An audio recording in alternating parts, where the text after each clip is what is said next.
Hello friends, welcome to Shri রান্নাঘর। আজকে আমি বানাচ্ছি লাউ শাকের তরকারি।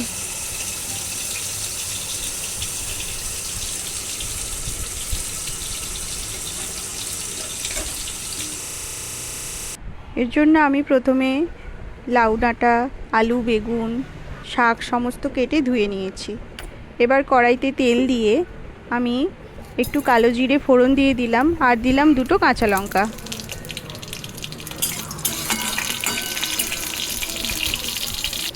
কাঁচা লঙ্কাটা একটু ভাজা ভাজা হতে আমি সবজিগুলো সব একসঙ্গে দিয়ে দিলাম। শুধু শাকটা এখন দিইনি, শাকটা পরে দেব।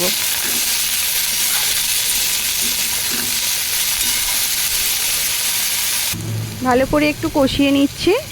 এরপর দিয়ে দিলাম পরিমাণ মতো নুন, আর একটু হলুদ গুঁড়ো দিয়ে দিলাম।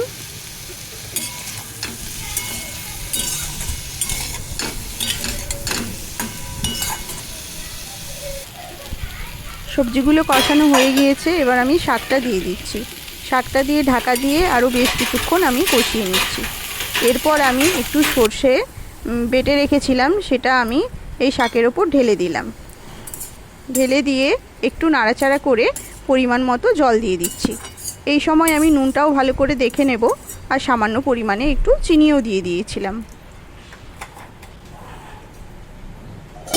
ঢাকা দিয়ে প্রায় বেশ কিছুক্ষণ ফুটিয়ে নিয়েছি, যতক্ষণ না ডাঁটা আলু ভালোভাবে সেদ্ধ হয়।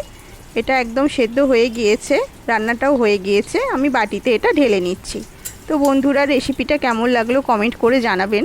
ভালো লাগলে প্লিজ চ্যানেলটি সাবস্ক্রাইব করবেন। Thank you.